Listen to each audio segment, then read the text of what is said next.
Jogo de Palavra, as entrevistas de Rui Miguel Tovar. Olá, muito bom dia. Bem-vindos a mais um Jogo de Palavra. Desta vez é mesmo assim, é uma figura irrepetível do jet set futebolístico, social e até político de Portugal. Vai ser homenageado, aliás, vai ser condecorado em maio, nos Estados Unidos, em Dallas. É o primeiro português a entrar no Hall of Fame do futebol nos Estados Unidos. É uma honra gigante. Se as pessoas tiverem ideia do que é o desporto nos Estados Unidos, o que é um Hall of Fame da NBA, do beisebol, do futebol americano, percebe também a dimensão do que é uma figura portuguesa estar representada. Apresento Francisco Marcos. Muito obrigado por ter aceito o nosso convite, por estar aqui connosco. É uma honra imensa. Quem facilitou toda esta comunicação foi o António Simões, jogador, ainda hoje o mais jovem campeão europeu de sempre de clubes, em 62 pelo Benfica, porque é seu amigo de longa data. E, primeiro que tudo, parabéns pela nomeação, que já era a quarta, e parabéns pelo prémio. Primeiro é nominated, depois é award. O Francisco já é award. Vai lá em maio. Antes de mais, e para tornar para falar de todos os temas que temos aqui em cima da mesa, que são bastantes e dava para 10 jogos de palavra, como é que se sente em receber este prémio e com a perspectiva da viagem em maio para ser agraciado no Hall of Fame? Muito obrigado, bem. Em primeiro lugar, muito grato pela presença, pelo convite que me fizeram para estar aqui. É realmente um enorme prazer fazer isto. Obviamente, não há como contornar. Eu sinto-me imensamente feliz, orgulhoso, porque, na realidade, isto não acontece a todos os dias, não é? E ser realmente o primeiro português a quem isto acontece nos Estados Unidos, se calhar até uma vaidade, não sei. Isto não há talvez maneira de contornar essa situação, mas começo sempre a pensar que já é típico dos portugueses. E se mais mares houver, lá chegara. Somos pioneiros e sinto muitas vezes como um pioneiro. Pioneiro do futebol nos Estados Unidos. E até um certo ponto isso tem a ver com o meu portuguesismo, do qual eu me orgulho muito também. E, portanto, quando encontro com estas situações, eu sempre penso dessa maneira. Penso que realmente trilhei um processo que começou há 50 anos, 52, 53 anos, e agora chegamos a isto e maio, 4 de maio especificamente, será o culminar desta odisseia que me faz a mim, à minha família e aos meus amigos bastante orgulhosos. Muito bem. Eu, se tivesse recebido um prémio deste, teria nesta altura 3,14 metros de altura. Falou em vaidade, de facto é um sentimento que corresponde com naturalidade. Sim. Eu ia propor começar pelo início. Nasceu no Bom Barral. Em que dia, em que mês, em que ano e como é que foi parar aos Estados Unidos de uma forma muito sumária para falarmos sobre tudo? Nasci no dia 28 de janeiro de 1946, tenho 78 anos, portanto já não sou jovem propriamente dito, embora não pense como uma pessoa de 78 anos, embora o meu corpo às vezes já se rebela contra isso. Nasci no Bom Barral, concretamente na aldeia de Valcovo, que agora faz parte da freguesia Valcovo e Bom Barral. Cresci no Bom Barral. O meu pai tinha negócio e foi lá que frequentei a escola primária e comecei até o 3º ano liceu, antes de ir para o antigo colégio Nuno Álvares, onde fiquei até aos quase 16 anos, quando emigrei para os Estados Unidos em dezembro de 61 para me juntar ao meu pai e à minha madrasta, que tinham emigrado 1 ano e meio, 2 anos antes. E o meu pai, onde? Para Nova Iorque. Nova Iorque. O meu pai deu-me a opção de ficar cá, continuar na escola cá e passar as férias com os meus avós. meus avós maternos, que a minha mãe tinha falecido, ou ir para os Estados Unidos. Não, obviamente não houve muita conversa, não houve muita dúvida. O sonho americano era bastante latente nesses tempos. E assim que ele conseguiu arranjar a documentação necessária para eu emigrar legalmente, já como residente permanente, lá fui eu no dia 3 de dezembro de 1961. E ficou lá até quando? Uma data que nunca me esquecerei por várias razões, uma das quais, falando de história, no dia em que o exército de Nehru invadiu Goa. Ok. E para Nova Iorque fui nesse dia, antes de fazer 16 anos. Logo a seguir, no mês seguinte, janeiro, comecei o segundo semestre no liceu em Nova Iorque. 2 anos depois completei o liceu. Foi extremamente fácil, porque eu ia daqui já com 3 anos de inglês. A adaptação ao inglês americano demorou talvez 6 meses, mas escrever e ler já não era problema, porque Portugal era bastante rigoroso, bastante bom nesse aspecto, nesses tempos. Ok. Infelizmente já não é tanto, acho eu. E isso foi realmente o princípio. Mas fui para os Estados Unidos com esse espírito de aventura e com o desejo de ficar lá. Eu sabia que meu pai não ficaria lá, ficou lá só 14 anos, não era o imigrante típico, e ele ia e vinha, mas eu sabia que o futuro era lá. E ficou lá, a primeira vez ficou lá quanto tempo? Até quando? Fiquei lá o tempo todo, quer dizer, oficialmente ainda estou lá, quer dizer, a nossa casa, temos casa lá em Tampa, na Flórida. Obviamente fiquei depois os 4 anos na universidade, no norte do estado de Nova Iorque, numa pequena universidade chamada Hartwick, onde joguei futebol, onde consegui uma bolsa de estudo para jogar futebol. Aliás, tive que jogar se quisesse a bolsa de estudo, né? Parte do sistema americano. Certo, sim. Se não fosse isso, teria sido difícil, porque não sendo tão caro como é nestes dias, já era bastante caro para um jovem de 18 anos arranjar $2.000 por ano para pagar a universidade, propinas e dormitório e comida, etc. Felizmente fui recrutado e ganhei uma bolsa de estudo e para lá fui.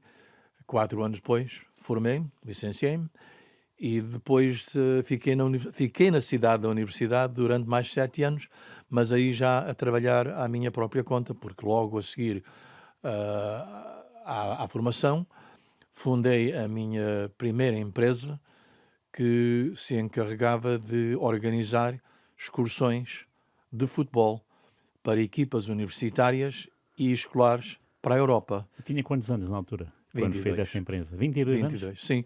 E diga-me só uma coisa, nesses 4 anos de jogador, de formação académica e também como jogador de futebol, o que é que era o futebol nessa altura, nessa faculdade? Nessa faculdade, eu fui para essa faculdade porque era uma das grandes, escola pequena, 1.500 estudantes, e nós só jogávamos contra o Army, o Navy, o Harvard, a UCLA, a Notre Dame, só jogávamos contra equipas grandes da primeira divisão universitária, porque tivemos a sorte, sorte não é bem a palavra, o esforço, a sabedoria dos treinadores que lá estiveram, em recrutar jogadores de vários países, direta e indiretamente, através de contactos. Eu fui um deles, e então tínhamos uma equipa excepcional. Aliás, tivemos um período de 10 anos em que não perdemos um jogo em casa. No do meu tempo, e não só. E numa universidade com 1.500 estudantes, chegámos a ter 8.000 espectadores por jogo. Numa pequena cidade de 15.000 habitantes, mais as universidades, 2.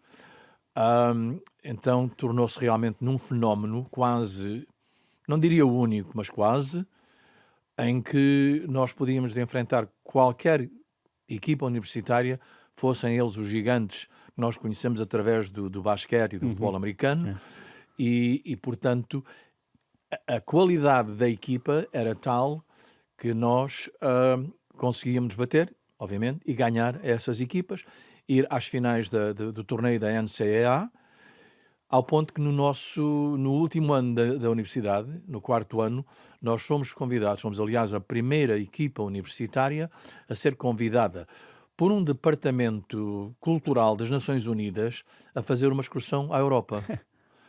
Isso aconteceu precisamente no período da Páscoa de 1968, no meu 4º ano e último ano, em que nós fizemos uma excursão à Europa pela Inglaterra, pela Holanda, pela Dinamarca, pela Alemanha Ocidental e por Berlim Oriental.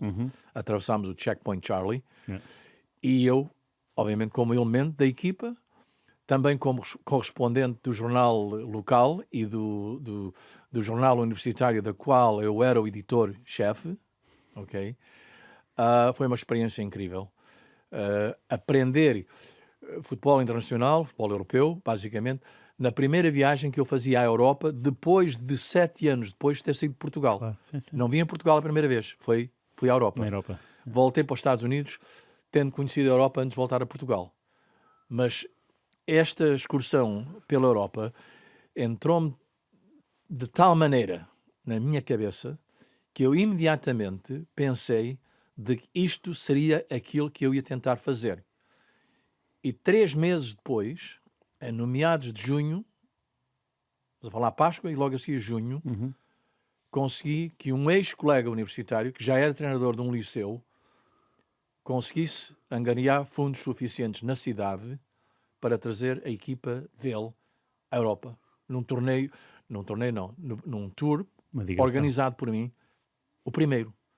E esse torneio consistiu de começar em Portugal, Espanha e Inglaterra, indo na Inglaterra ao mesmo sítio onde nós tínhamos estado 3 meses antes com a equipa universitária, e eu tinha ficado com todos os contactos em Liverpool para poder desenvolver uma série de conhecimentos, jogos, sessões de treino, etc.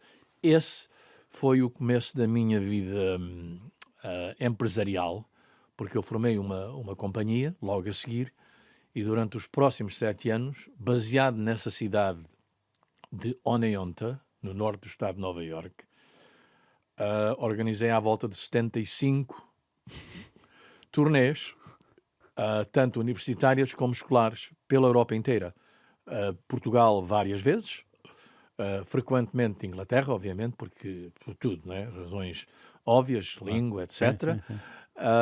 E isso foi realmente o começo da minha carreira empresarial, mas ao mesmo tempo absorver tudo o que era possível do futebol internacional, dos contactos treinadores, jogadores, que seria de uma importância invaluável 7 anos depois.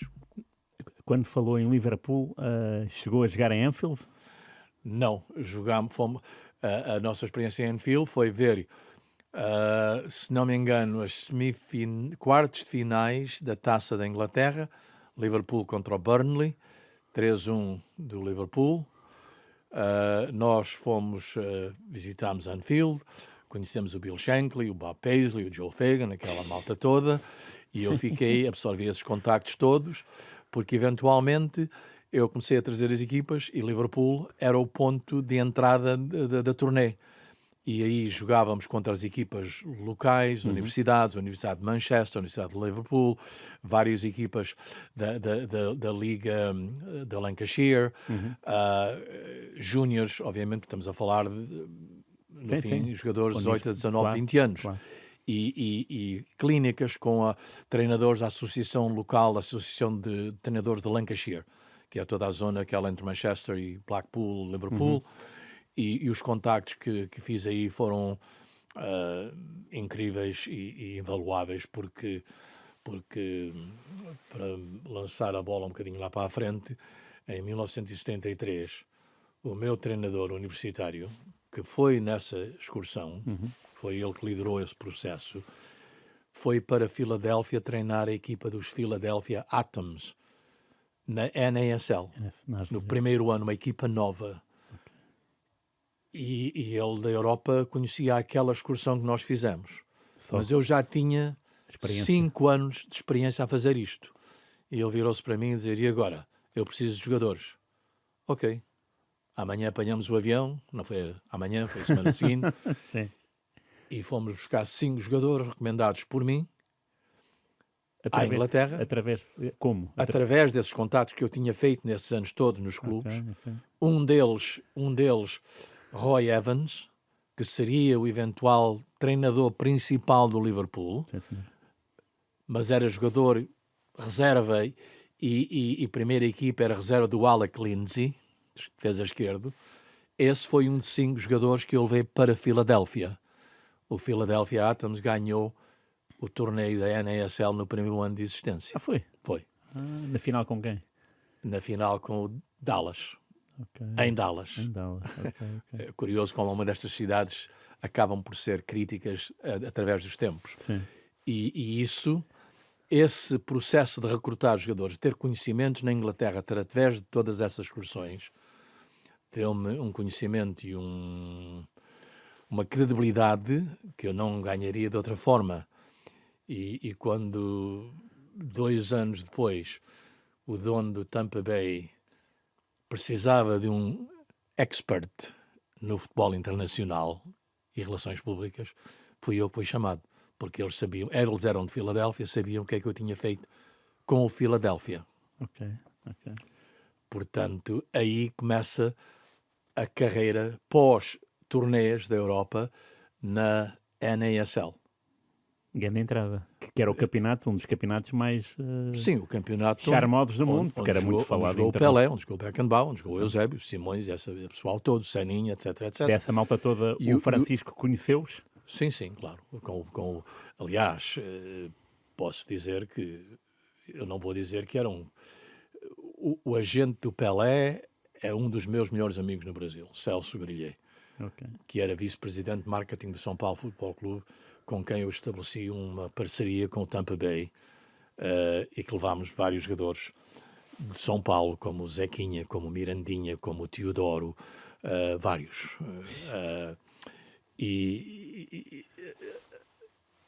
Isto acaba realmente depois para saber um projeto contínuo, porque uma coisa simplesmente dá para outra. Acaba por ser um comboio sem um número de carruagens que nunca acaba.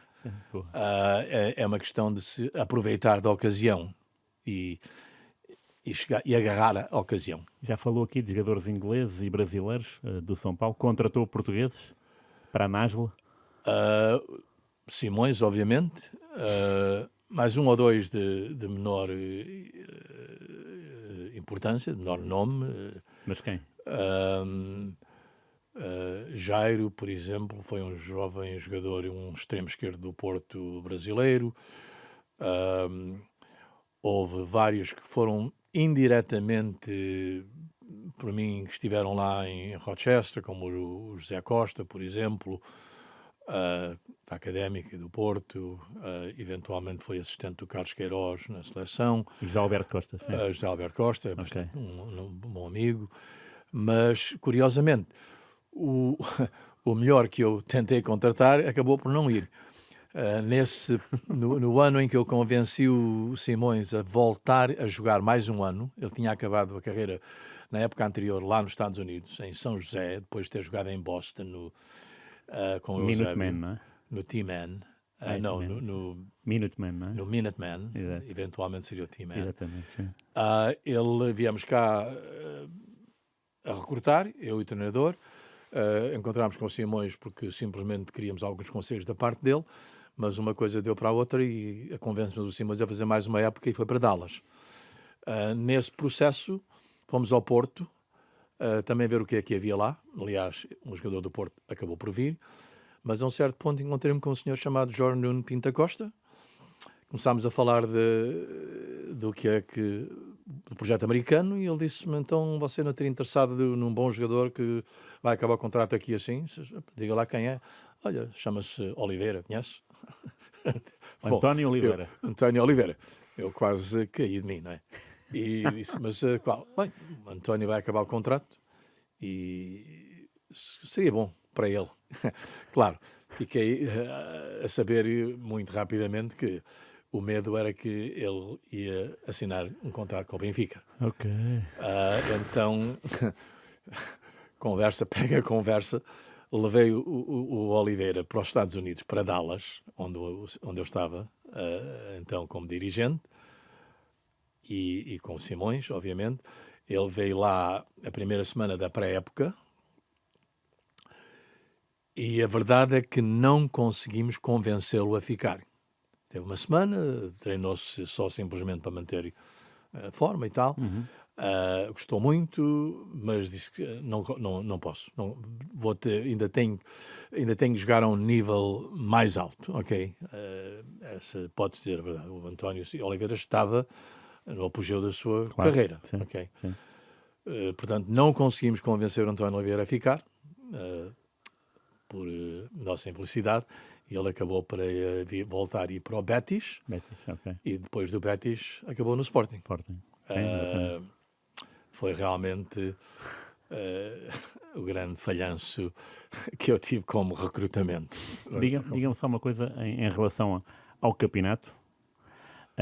Há uma equipa, há um ano extraordinário, para mim, pelo menos como leitor de revistas da NASL, que tenho, por sorte, por ter o pai que tenho esse arquivo todo.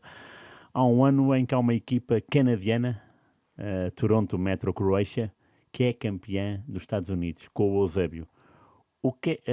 Qual é que é a dimensão, isso é em 76, se não me engano, qual é a dimensão deste feito de uma equipa canadiana ser campeã nos Estados Unidos e com muitos jugoslavos e o Eusébio? Isso, para já, tem uma pré-história.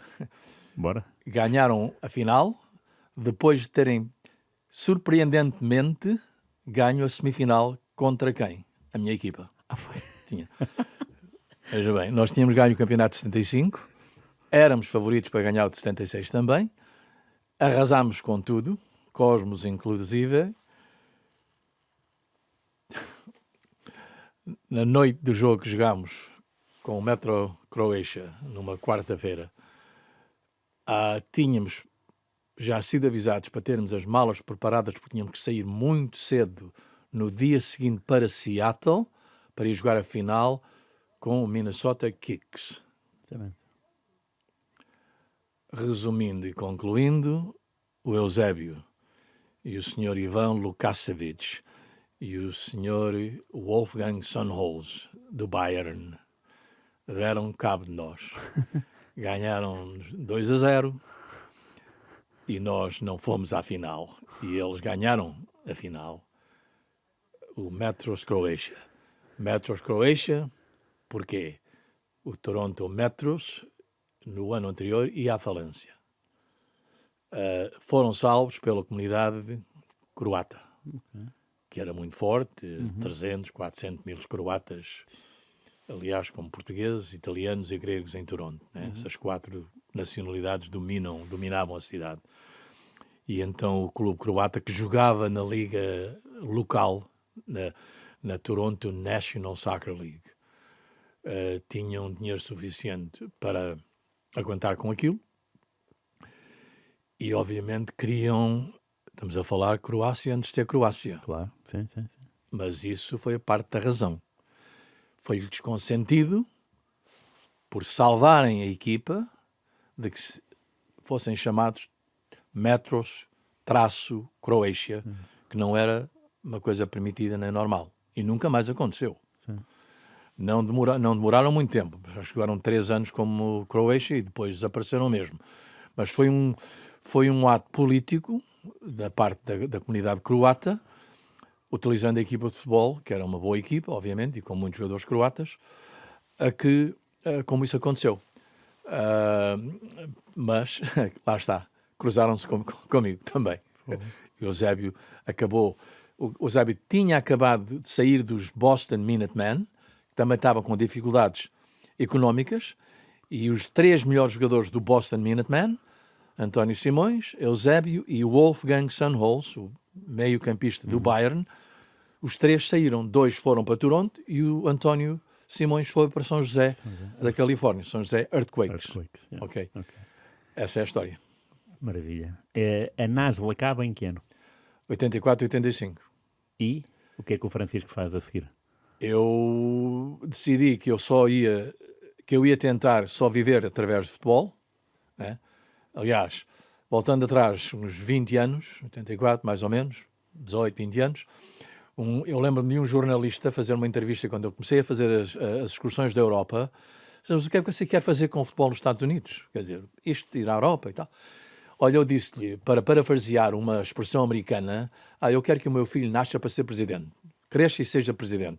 Disse, olha, eu só quero que o futebol cresça e que seja alguém. Um dia que seja alguém. Na realidade, isso foi aquilo que eu pensei há 20 anos antes, e quando acabou a Liga, disse, o que é que eu vou fazer agora? Só sei fazer isto. E tornei-me empresário, agente de jogadores durante 1 ano e meio, 2 anos, e fui para Dallas. Voltei para Dallas, onde eu já tinha estado com o Dallas Tornado, e levei vários jogadores do Tampa Bay, da equipa que estava a terminar, porque tudo terminou, e entretanto tinha começado a Liga de Futebol Indoor, a Liga de importância. Sim, sim. E Dallas ia ter uma das boas equipas. Então eu levei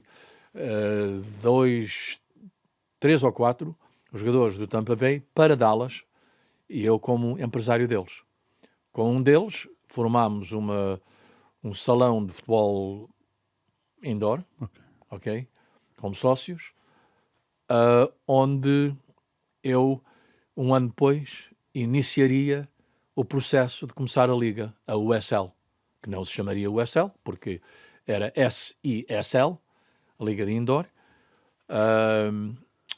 Convertemos um ringue de patinagem em arena de futebol de salão, dizer assim, com tabelas, etc. E foi aí que 1 ano depois eu comecei a Liga. Com quantas equipas? Com 5. 5 equipas. 5 equipas. A Liga em Dallas, em Oklahoma City, em Lubbock e Amarillo, no West Texas, e em Albuquerque, no Novo México. 5 iniciais. E isso durou? Durou até hoje. Quer dizer... Mas agora tem quantas equipas?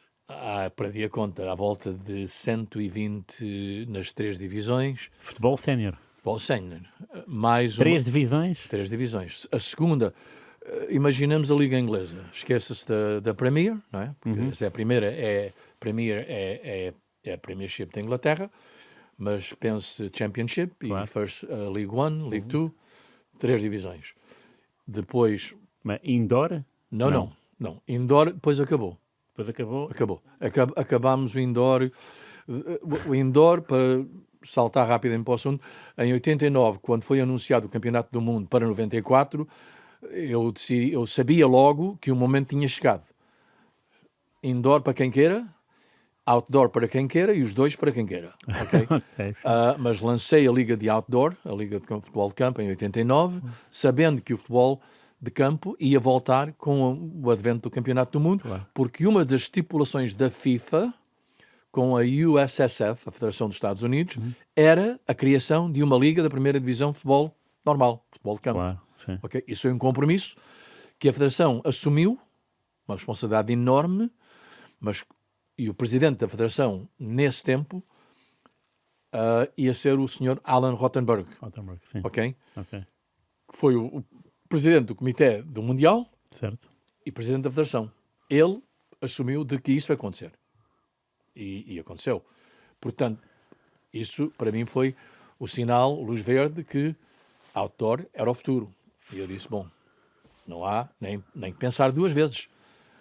Quem quer continuar a jogar indoor, joga indoor, temos uma liga é só de inverno, 3, 4 meses, o resto, e depois temos com outdoor e indoor, temos futebol o ano inteiro. Mas como é que o senhor geria essas equipas todas?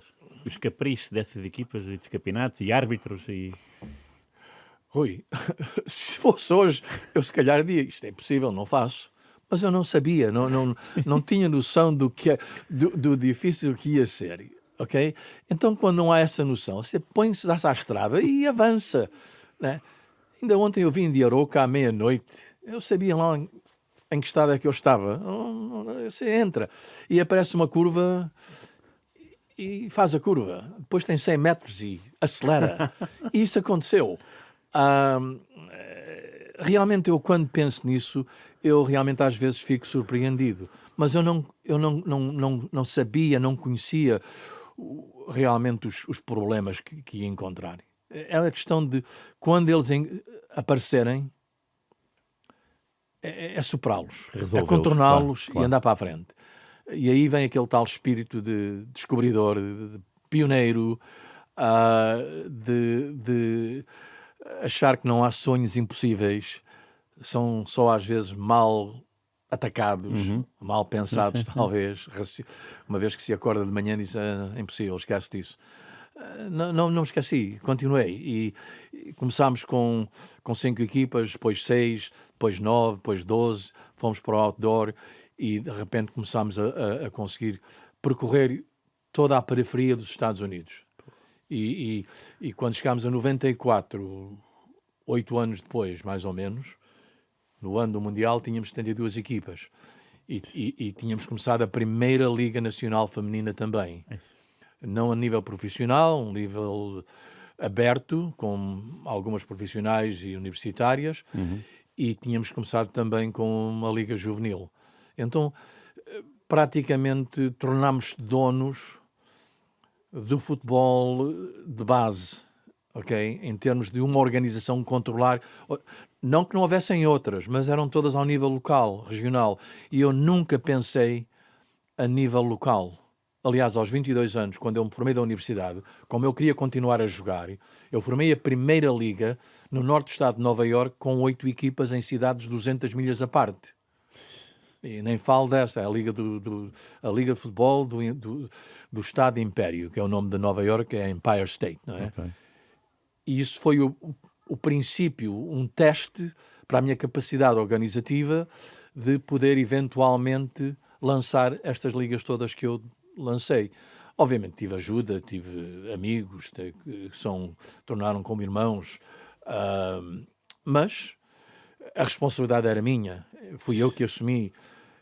O pior que me podia acontecer é que eu não tinha família como me preocupar, não estava casado, não tinha nada, pronto. Tinha que pagar a renda e a gasolina para o carro. E se não funcionasse, não funcionava. E está-me a dizer que estávamos à porta do Mundial em casa, nos Estados Unidos. Sim. O Francisco foi esse Mundial? Claro, aliás, como comentámos em privado, esse foi, não sei se foi o 8º ou 9º, eu já fui a 14 mundiais consecutivos, começando com o Mundial de 1970 no México.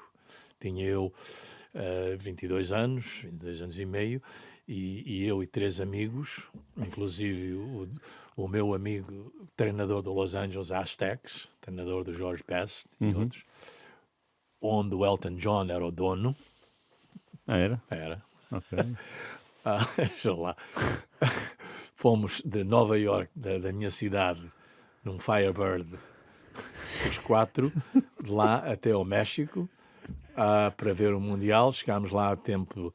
Chegámos a El Paso, no outro lado da fronteira, para ver o Brasil-Inglaterra. 1-0, aquela cabeçada enorme do Pelé e aquela defesa fantástica do Gordon Banks. Lembra-se disso? Lembro, certeza. Mas viu esse jogo?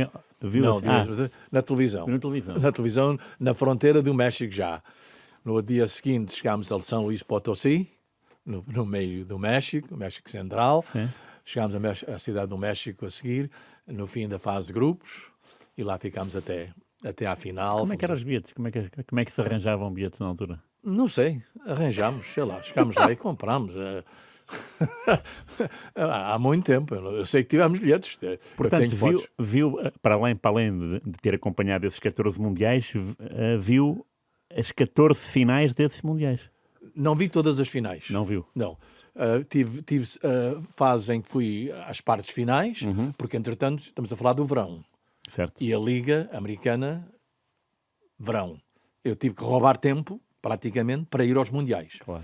Alguns eu fiz ponta a ponta. Por exemplo, a Alemanha, 74, aí foi um bocadinho diferente, porque eu já era correspondente de uma revista chamada Soccer Weekly, portanto, o futebol semanal, e Soccer Monthly, que era a revista que eu fundei, que era a revista oficial da Federação dos Estados Unidos.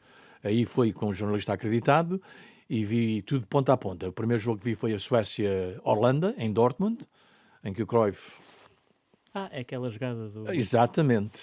Aquela jogada assim, né? Estás a ver? Cruyff, que agora, espera aí, só mais uma coisa. O Cruyff com quem chega a defrontar na tal equipa universitária contra o Ajax reservas do viagem- Ajax, quando ele tinha 18 anos e nós perdemos o jogo 1-0 ao lado, no campo de treinos, ao lado do velho da Mia. Sim, realmente é incrível como as coisas acontecem. Mas esse Mundial eu vi-o todo, ponta a ponta. E da Argentina, como é que foi? Na Argentina também vi tudo. Minha pergunta é como é que foi a ditadura militar? Sentia-se na rua ou passava Eu tinha um grande amigo, agente, um empresário, que eu utilizei para levar jogadores para os Estados Unidos. Um deles, o Carlos Babington. Levei muitos argentinos. E ele acompanhou-me quase o tempo todo, mas eu fiquei num hotel logo ao lado da Avenida 9 de Julho, por exemplo. Sim. Assisti às demonstrações todas. Realmente, vou dizer, infelizmente passou-me ao lado. Infelizmente porquê? Se calhar queria ver mais coisas, talvez, mas se calhar é o mesmo que em Portugal nesses tempos. Não dava para ver. Claro. Sim. Era tudo oculto, Eu não é? percebo, claro. Foi um grande campeonato, embora haja essa mancha negra, não é?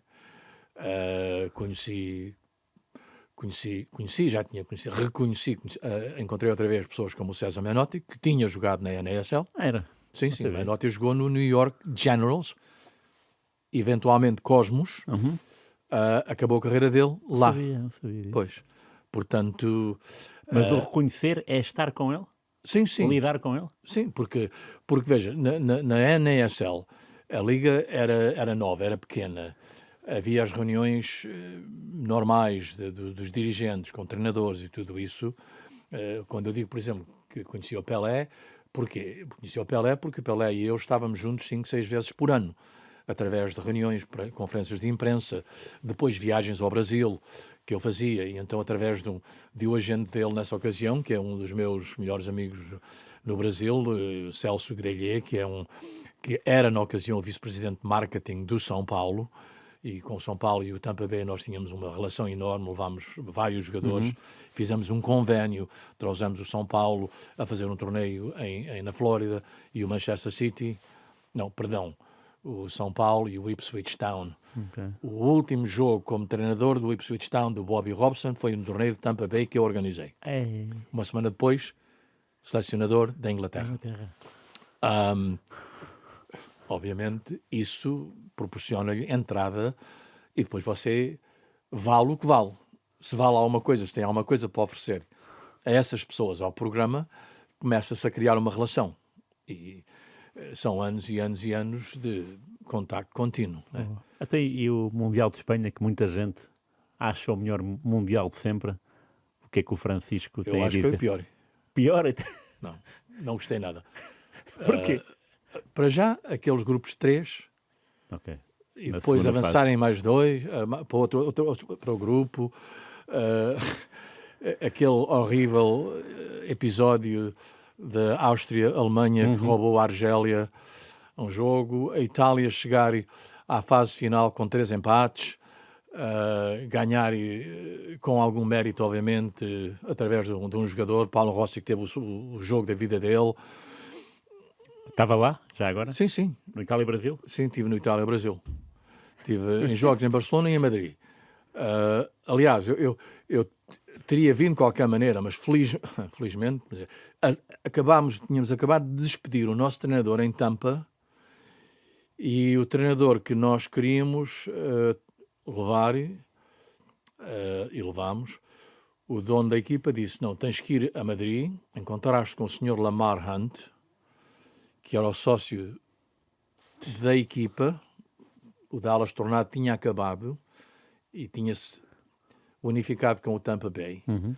Ele disse: tens que ir falar com o Lamar e ver se ele está de acordo com a tua recomendação de que vamos contratar treinador X.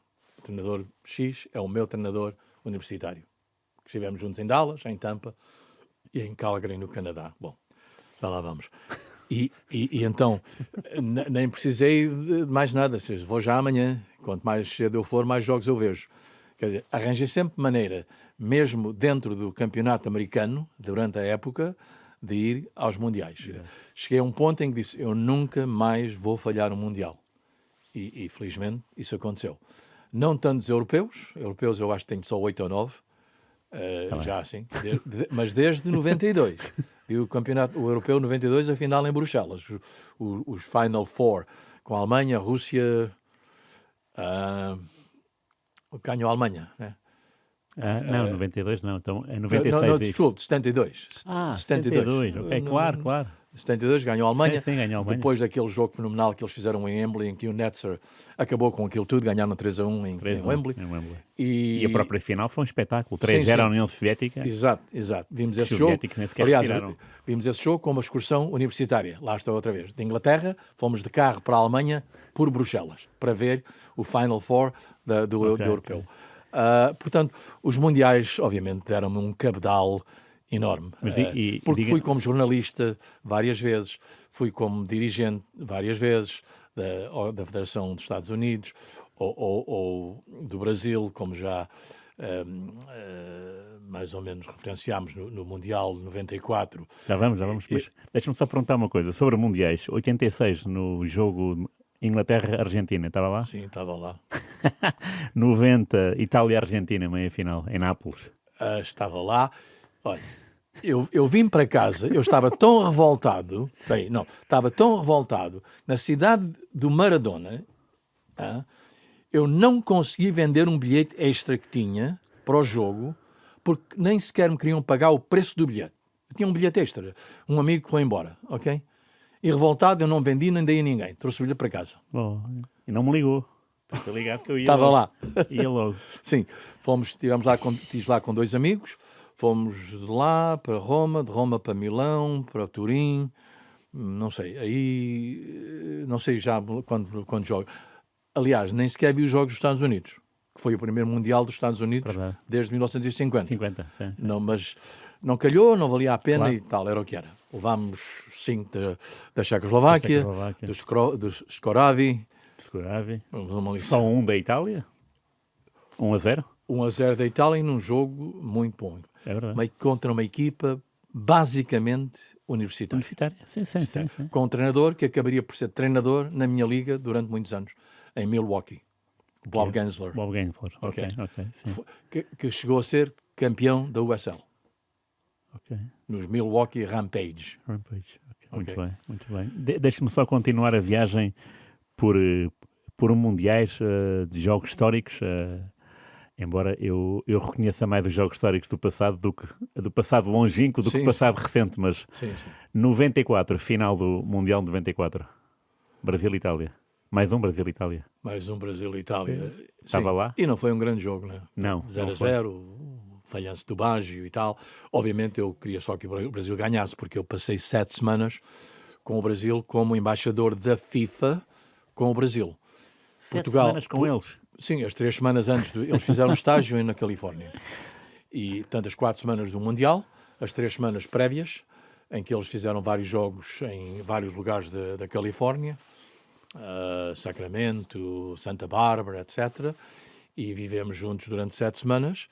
Foi um período muito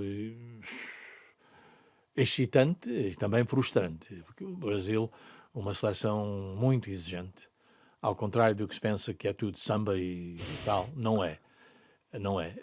Para já, com um treinador muito rigoroso, Carlos Alberto Parreira, do qual sou um bom amigo. Okay. Outra vez, lá está a história. Quando eu conheci o Carlos Parreira no Mundial, já conheci o Carlos Alberto Parreira de outras aventuras nos Estados Unidos. E, eventualmente, ainda depois, onde ele acabou por ser o treinador do New York MetroStars. Foi? Sim. Não sabia. Portanto, quer dizer, isto depois as coisas realmente encaixam. E então, como Portugal não se qualificou, malgrado, uma decepção enorme, eu teria estado com Portugal, em vez. Depois perguntaram o que é o que eu queria fazer e disse, bom, ponha-me com o Brasil. Porque eu queria estar com uma equipa e viver naquilo tudo. E portanto, o que é isso viver? É estar dia a dia com eles? Sim, dia a dia. No hotel, tudo, acompanharam todos os jogos, treinos, etc. Mas acordava no mesmo hotel que eles ou aparecia no hotel? Não era um hotel, foi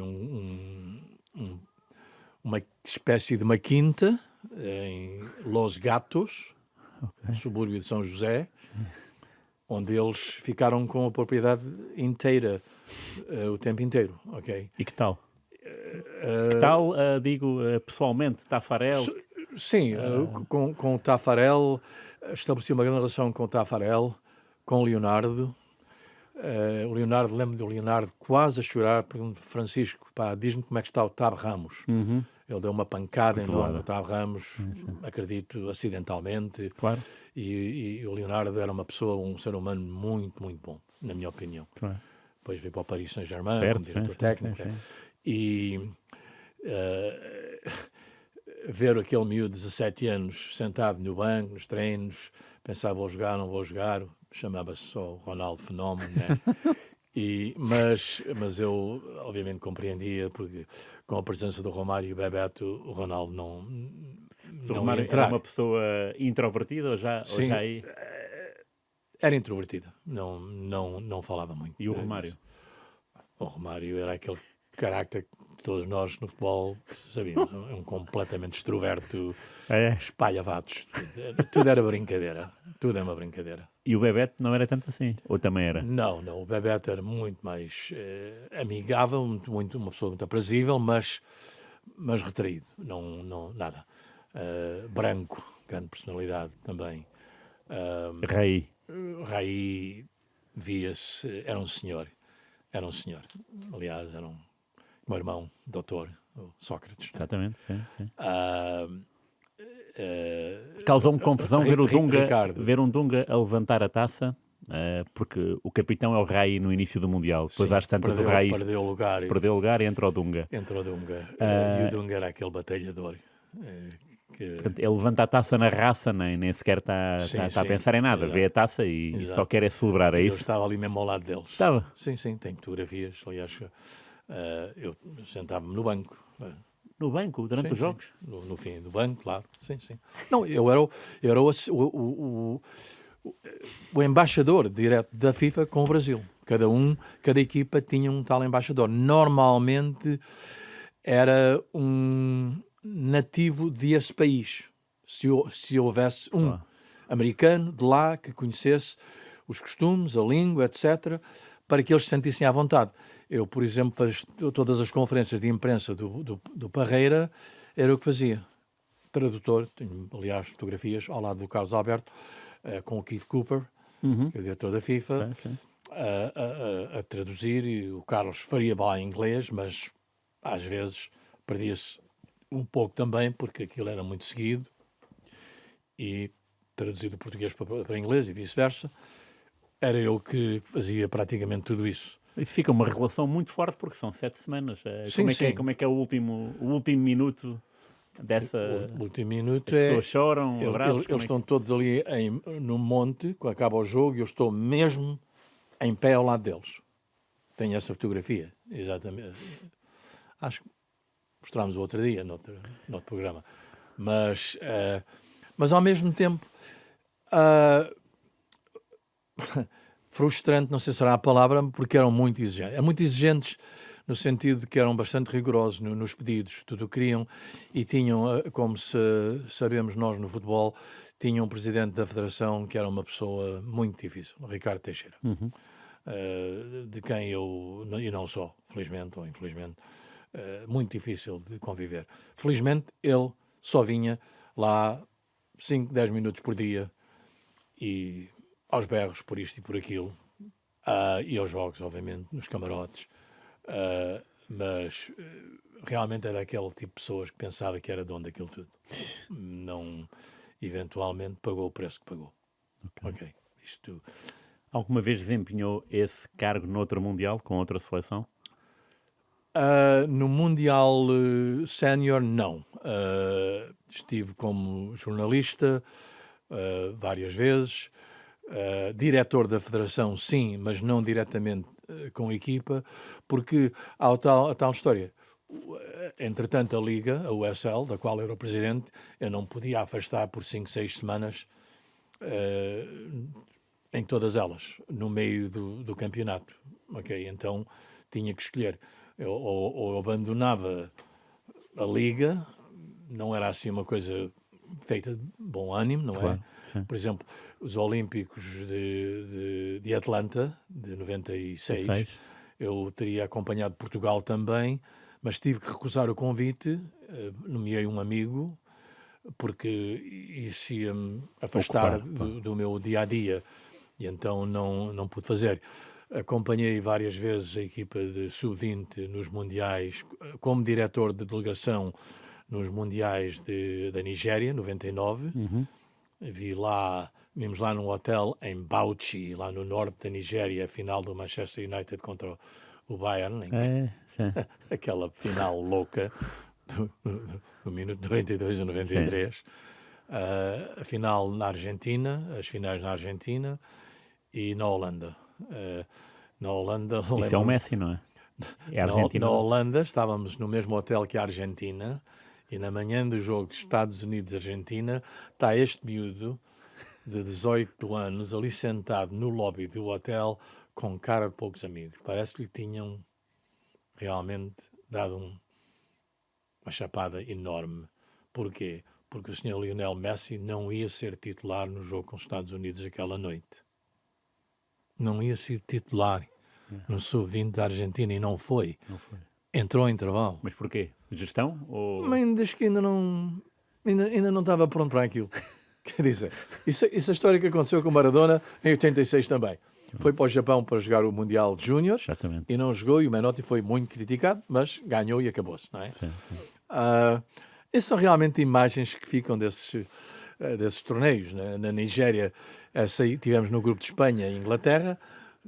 Fizemos uma boa campanha, perdemos com a Espanha 3-2, e o meio campo de Espanha, veja lá quem era. Xavi, não é? Claro, e continuo. Iniesta também? Toda essa malta toda. Era? É. O guarda-redes era o Casillas, isso eu lembro. O guarda-redes era o Casillas. Aliás, a Espanha ganha esse Mundial 4-0 ao Japão. A Espanha ganha esse Mundial. Jogámos com a Inglaterra também. A Inglaterra estava muito atrapalhada. À última hora tiveram que trazer um senhor que tinha só 2 metros e não sei quantos, chamado Peter Crouch. Veio depois do primeiro jogo que a Inglaterra tinha perdido. Também estava no nosso hotel, em Bauchi. O grupo era Portugal, Espanha, Inglaterra. Não me lembro da quarta equipa, 99. Realmente, a Argentina com os Estados Unidos, a equipa que produziria Landon Donovan, Marcus Beasley, e por aí fora. E já agora é que me lembrei, por falar nesses dois, Estados Unidos-Portugal, em 2002. Onde é que estava? No estádio? Na Coreia. E deve ter sofrido. Com o meu filho, diretor da Federação, lá em cargo oficial, como diretor da Federação. Não estava com a equipa assim, mas estava lá como diretor. E daquelas histórias você não sabe como reagir. Eu só me lembro que na volta para o hotel, eu e o meu filho estávamos a chorar. Não sei se estávamos a chorar porque Portugal perdeu, os Estados Unidos ganhou, mas disse, nunca mais quero que isto me aconteça. E não é que me acontece outra vez em 2014 no Brasil. Era isso que eu ia perguntar. Manaus, 2-2. Em Manaus, 2-2. E podia ter sido 2-1, porque nos descontos Pois, claro. O Varela é que meteu... Quer dizer, eu disse, eu nunca mais vejo este jogo. Nunca mais quero que isto aconteça. E espero que não aconteça. Especialmente agora nos Estados Unidos, em 30 cá, porque é uma experiência horrível. Você não sabe o que fazer. Não. Embora a minha espinha dorsal é portuguesa. Claro. Mas há uma costela que é americana, obviamente. Sim, obviamente. Sou cidadão americano também. Okay. Mas, de qualquer maneira, são grandes experiências. Olhando para trás, é fácil de viver com elas hoje. Não tão fáceis. Claro. E viu a final desse Mundial de 2002? Sim, fiquei lá. Ficou lá. E 2014 no Brasil também viu? Não fiquei para a final. Okay. Não. Aliás, vim-me embora. Podia ter ficado... Estava lá com o meu filho acompanha-me já nos últimos 7 mundiais. Todos os mundiais da vida dele. Ele viu o primeiro nos Estados Unidos quando tinha 4 anos. Portanto, teve a sorte de ver o primeiro em casa, né? Claro. Ele e a minha esposa acompanharam-me durante o Mundial todo. Ficaram comigo num apartamento extra que nós tínhamos com o Brasil, para não estarem, obviamente, a conviver com eles. Claro. E... desculpe. Estou... O seu filho, primeiro Mundial. O primeiro Mundial foi foi precisamente esse. 94. Já viu todos os outros. E já me disse, ele promete-me, de que vai ver todos os mundiais da vida dele. Agora, claro. Porque será o primeiro agora a conseguir fazer isso. Óbvio. Porque eu supostamente, ainda não está oficializado, supostamente sou recordista de mundiais, presenças mundiais consecutivas, mundiais ao vivo. Não dos jogos todos, isso não haverá provavelmente ninguém consecutivos, porque Não, é muito difícil. é quase impossível. Mas no fim não é realmente necessário. O necessário é estar lá, viver aquele ambiente, Claro. festejar. É realmente uma festa enorme, incrível. O Euro aproxima-se, mas o Mundial ainda é maior porque temos o resto do mundo lá. Sim, sim, claro. Agora temos que falar do seu casaco, não é? É do Sporting, é verde. E quero saber como é que essa paixão nasceu e cresceu estando tão longe nos Estados Unidos. Sim. Bom, eu comecei a jogar futebol cá, na rua, como os outros, né? Aos 6, 7 anos jogava no adro da igreja no Valcovo, na capela, onde eu fui batizado, e o nosso campo era à volta da igreja, dávamos a volta toda. Não sei se chamava futebol, mas lá andávamos nós por aquilo. E aí começou a paixão pelo jogo, com os miúdos da aldeia, e a um certo ponto, aos 8, 9 anos, comecei-me a dar conta do Sporting através de um primo mais velho, com 3 anos mais do que eu, portanto já com alguma noção do que era quem, e não primo, portanto não foi o meu irmão mais velho, nem o meu pai não sabia se a bola era redonda ou quadrada, e comecei a seguir o nome do Sporting, e comecei, por uma razão ou outra, a gostar de Travassos e do Carlos Gomes, porque eu pensava que eu gostava de jogar a guarda-redes mais do que jogar no campo. Atirava-me, etc., para o chão, naquela relva maravilhosa chamada Terra Castanha com pedras. E então os meus 2 ídolos, sem saber como ou porquê, Carlos Gomes e José Travassos. O José Travassos acabava de ir à Europa, Zé da Europa, marcar um gol naquele jogo do resto da Europa contra a Irlanda, contra a Inglaterra, no 75º aniversário da Irlanda do Norte, em Belfast. Sim. Ganhámos 4-1, ganhou a Europa 4-1. Lembro-me de ter a fotografia que me chamava o mundo desportivo. Não era no mundo desportivo, no livro dos quadradinhos.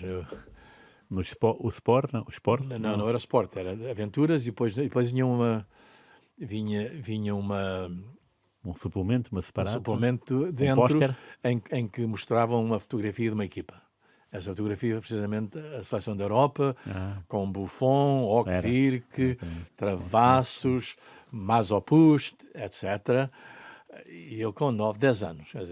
Esses nomes não me saem. E eu começo a ganhar a visão sobre futebol. Não sei como, porquê, mas aconteceu. Sim. E, entretanto, portanto, eventualmente, muito pouco, ao mesmo tempo, começo a colecionar cromos, para encher a caderneta com os jogadores, em que se vai comprar os reboçados, e vinham os cromos enrolados no reboçado, no chocolate, e depois havia aquela história em que quem conseguisse completar a caderneta com todos os jogadores, de 11 jogadores das 14 equipas da primeira divisão, ganhava a bola, que era o grande prémio. Só havia uma bola. A bola é para aquele que conseguisse encher a caderneta toda.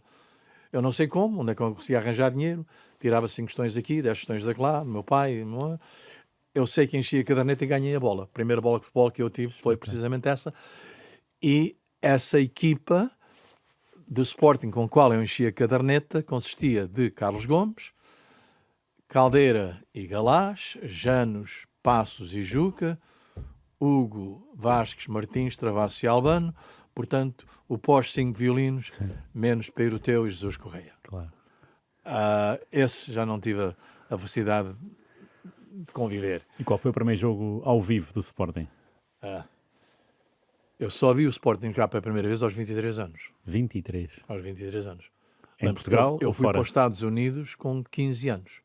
Eu vivia a 100 km de Lisboa. Mas não havia hipótese de chegar aqui. É uma eternidade de Lisboa. É uma eternidade. Estamos a falar de 2 horas e meia de autocarro, de comboio, etc. Não havia hipótese.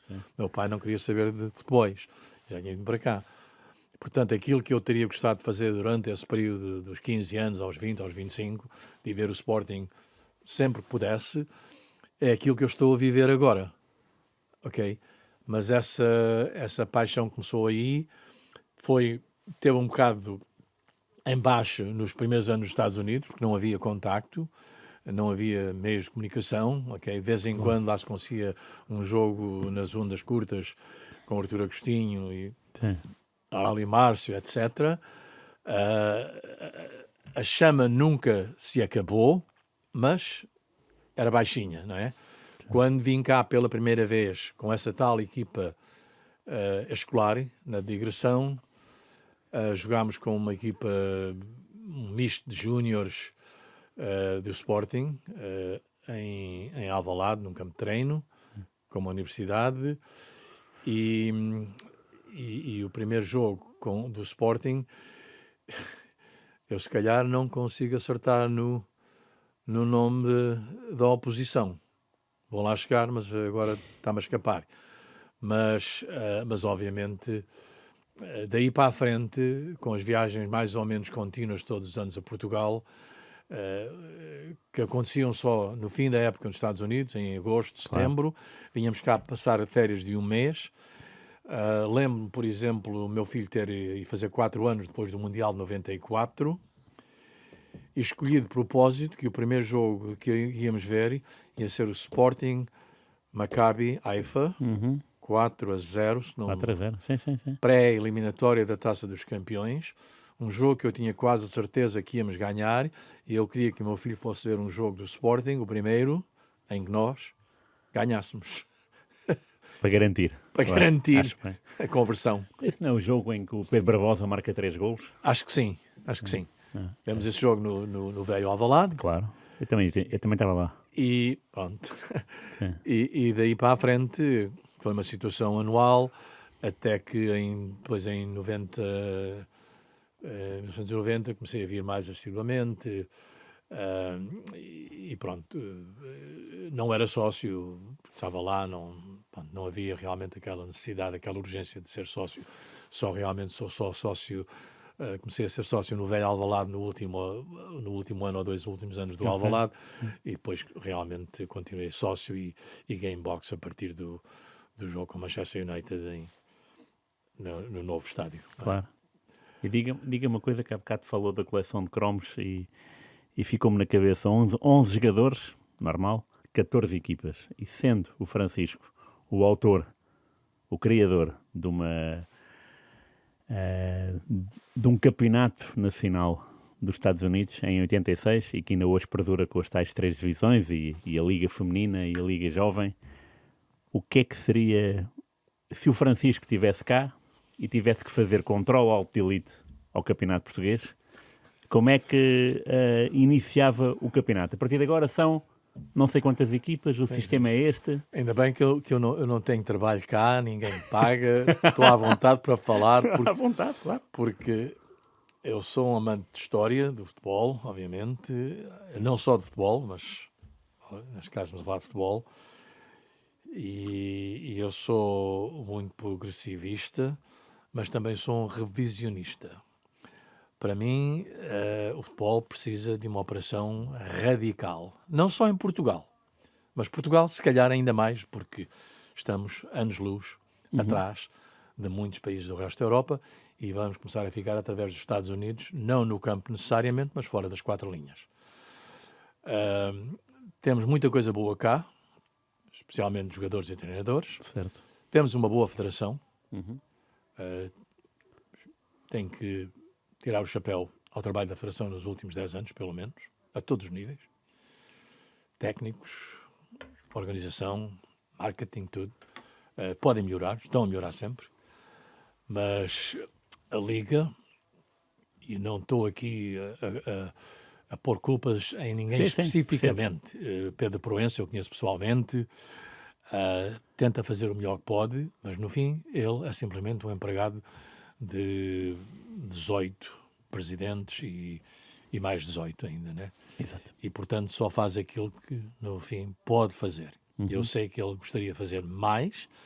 Eu convivi bastante com ele quando ele primeiro entrou na presidência da Liga. Falámos muita coisa, inclusive levá-lo aos Estados Unidos, que acabou por não acontecer porque ele não conseguiu ir. Ok? Isso é outra história. Mas, começando por aí, nós não temos demografia, pura e simplesmente em Portugal, para sustentar 18 equipas. Pois. Simplesmente não temos.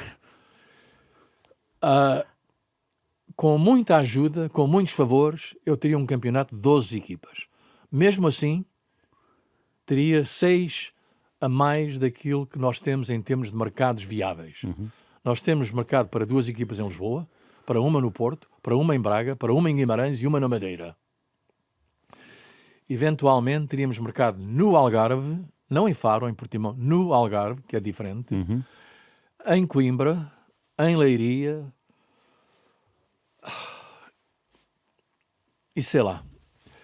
E haverá sempre uma equipa ou outra que, pela parte romântica, merece lá estar. Futebol Clube de Arouca. Eu vou a Arouca uma vez por ano para ver a Ponte e ver o Sporting. Ainda ontem aconteceu. Ontem, quer dizer, há uns dias, não sei quando é que vamos estar no ar. Sim. Nós não temos capacidade demográfica para sustentar este número de equipas. É simplesmente impossível. E nós não podemos continuar com a cabeça enterrada na areia de que isto é muito romântico, que isto assim é o verdadeiro futebol, aquilo que as claques falam de que não queremos o futebol de hoje, não queremos televisão, não queremos nada disso. É que as pessoas realmente enterram a cabeça na areia, em todos os aspectos. E temos que aceitar essa realidade e ver o que é possível fazer. E se queremos sobreviver como país da elite do futebol, então temos que fazer alguma coisa. Falamos, por exemplo, de direitos televisivos e que vamos conseguir mais dinheiro para as equipas que estão na Liga neste momento. Isso é pura fantasia. Claro. Okay? Não vai haver mais dinheiro e a única forma de haver mais dinheiro se houver menos equipas. Aí eu consigo acreditar que se houver 100 milhões para distribuir para 18 equipas, obviamente 12 equipas vão ter muito mais dinheiro. Portanto, eu admitiria um campeonato de 12 equipas na primeira divisão e ponham as que quiserem na segunda divisão, 24, por exemplo, ok? E faça-se um campeonato do Minho, um campeonato do Algarve, um campeonato de Lisboa, livre da segunda divisão, em que as rivalidades entre um Moreirense e um Desportivo das Aves e um Famalicão e um Vizela serão muito mais importantes do que os jogos do Vizela contra qualquer equipa do Algarve, da Madeira, a não ser com o Sporting, o Benfica e o Porto. E então temos que ir, se nós queremos esses derbys locais, regionais, tudo bem, ponham-no num contexto que faz realmente sentido. E vamos continuar com o modelo do futebol, um modelo que se não existisse, não existiria. Subidas e descidas não existiriam, mas existem, é a parte romântica do futebol, eu subscrevo a essa parte, ok? Não vou exigir um modelo americano em que você pagou 500 milhões por uma franquia, não pode descer. Compreendo isso e não toco nesse assunto. Tem que haver, mas rigorosamente, na Inglaterra e na Europa, e na Alemanha especificamente, se não obedece, não consegue cumprir com as condições impostas pela Liga ou Federação, se não joga, não é promovido. E pode até descer também. Estamos a falar também de estádio. Temos uma equipa na Alemanha que nasceu do nada, o Hoffenheim. O Hoffenheim não joga em Hoffenheim. Teve que se mudar 30 quilómetros para uma cidade do condado, onde está Hoffenheim, porque Hoffenheim tem 3 mil habitantes. E o dono do Hoffenheim construiu um estádio novo, levou o Hoffenheim para lá, e o pessoal de Hoffenheim vai lá ver os jogos, ver a sua equipe que tem o nome da sua cidade. Agora, se é possível fazer na Alemanha, por que é que não é possível fazer em Portugal? Esta história, o problema é que nós nem sequer somos regionalistas. E aqui, cuidado, eu, como cidadão português, tenho liberdade para poder falar e ser crítico de Portugal. Claro que sim, okay? Não sou americano a falar daquilo, sem saber daquilo que estou a falar. É preciso enfatizar esse ponto, ok? Portanto, sou crítico, muito crítico, porque, como disse, sou um revisionista. Não sou um evolucionista. Tem que haver revisão, tem que haver revolução total do sistema, senão não vamos a lado nenhum. Nós temos que diminuir o número de equipas, temos que reconhecer que não há espaço. Lisboa é um bom exemplo. Lisboa é uma cidade de 2 equipas. O Benfica nem gostaria que fossem 2. Se calhar estavam contentes, que a maioria de Lisboa é benfiquista. Tudo bem, aceito, mas cá está. Nós temos no norte, eles estão no sul da segunda circular. O resto é conversa, infelizmente. Belenenses, Casa Pia, Atlético, que agora está... Estrela. Na Estrela. Bom, considerando que Estrela... Eu pergunto-me o que é que faria com isso. Olha, eu reuniria o Atlético, o Belenenses e o Casa Pia e faria um clube. E chamaria Lisboa qualquer coisa. E não é que eles estejam a mais de 1 quilómetro de distância cada um. O Casa Pia está ao lado do Belenenses, é ali que está a Casa Pia. O Atlético está ali. Vendam aqueles terrenos, e façam uma equipa a sério. E dizem, mas os velhos do Restelo não vão aceitar isso. Pois é, mas os velhos do Restelo são 200. Ou 300.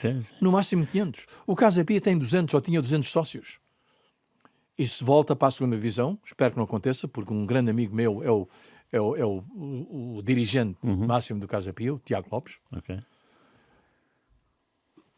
Isso é um exemplo vivo aqui em Lisboa, e isso acontece noutros pontos. Nós temos praticamente uma divisão toda só no Minho. Tem 6 equipas. 6 um equipas, terço do campeonato é do que Minho. até podem ser 7 ou 8 se o Aves, por exemplo, subir, etc.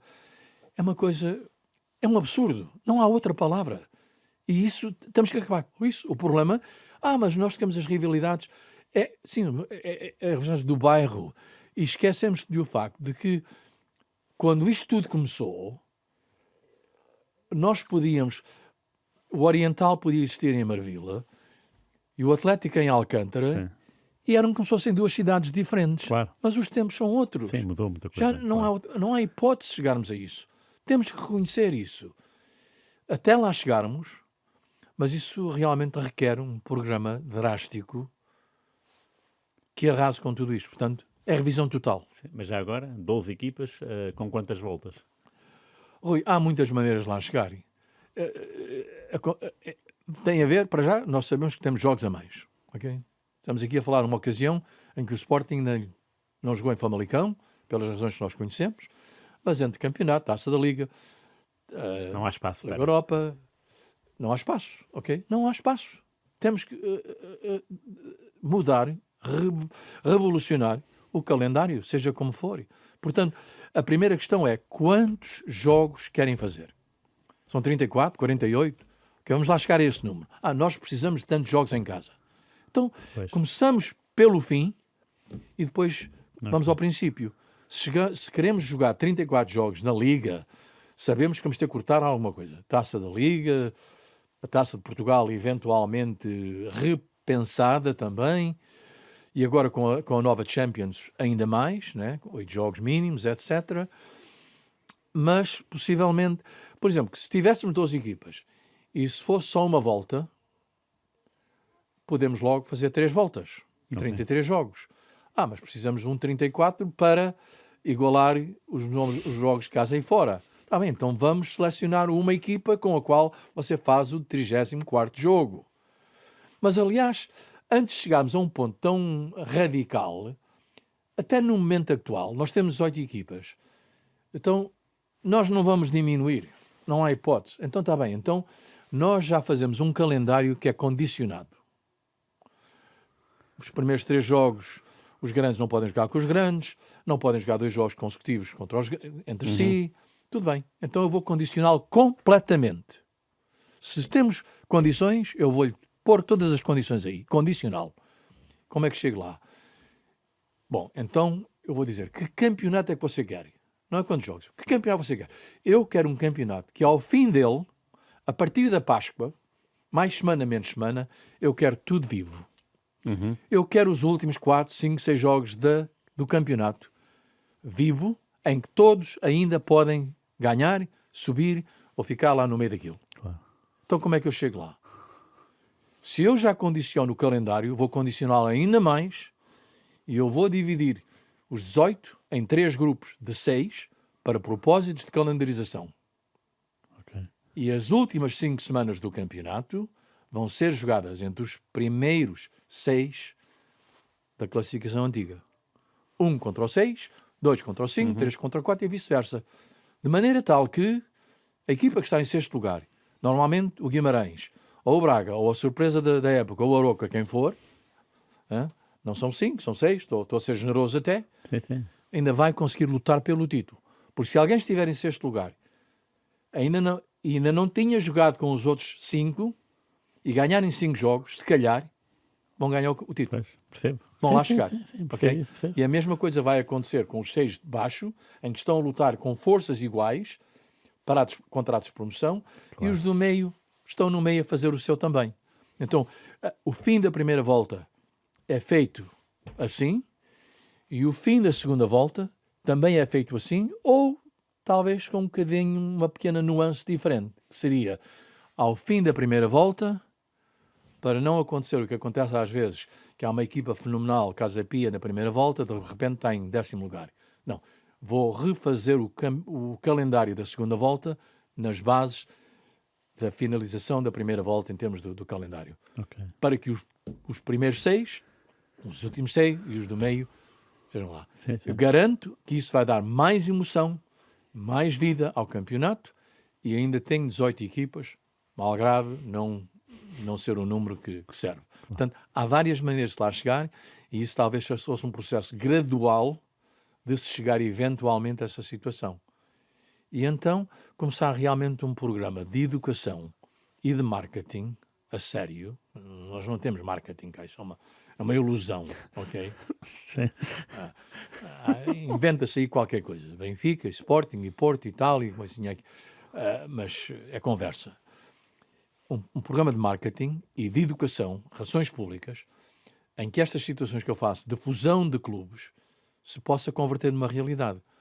Porque, no fim, as pessoas habituam-se a qualquer coisa. Da mesma maneira que nós nos habituámos a não fumar em restaurantes, e ninguém acreditava que isso ia acontecer, mas aconteceu. E vai acontecer outras coisas assim também. Isso acontece também com isto. Esta história de que temos de ter a nossa equipa da terra, mas quem é que lá vai ao jogo? Eu estive em Aroca há dias. Estavam lá 6.000 pessoas, mas 3 ou 4.000 eram do Sporting. Claro. Aroca é uma aldeia, uma vila com 3.000 e poucos habitantes. Sim. Num concelho de 25.000, mas não vêm ao jogo, estão muito afastados. Claro que não. Okay?